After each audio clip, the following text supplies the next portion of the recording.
Hollywoodi po nderon komedianen e njohur Catherine O'Hara, e cila ndroi jetë këtë të premte në moshën 71 vjeçare. Ikona e komedisë, e cila ka lënë pas një karrierë të shkëlqyer në film dhe televizion, është kujtuar me dashuri dhe emocion nga miq dhe kolegët e saj. Macaulay Culkin, i cili ka luajtur si Kevinin në filmin e famshëm Home Alone, shpërndau një postim prekës në Instagram duke e quajtur aktoren Mama.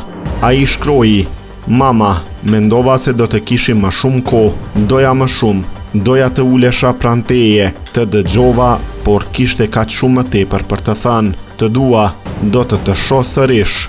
O'Hara ka luajtur rolin e Kate McAllister, nënës së personazhit të Culkin, Kevin, në 2 filmat e parë Home Alone. Ky rol ka qenë një nga momentet më të paharrueshme të karrierës së saj dhe një nga performancat që e bëri të dashur për miliona njerëz. TMZ ishte i pari që raportoi për vdekjen e saj, por ende nuk është zbuluar shkaku i vdekjes. O'Hara kishte munguar në ceremoninë e Golden Globes, të mbajtur më 11 janar, ku ishte nominuar për performancën më të mirë mbështetëse nga një aktore për rolin e saj në serialin e Apple Plus, The Studio. Edhe pse ishte nominuar, arsyet e mungesës së saj nuk janë sqaruar.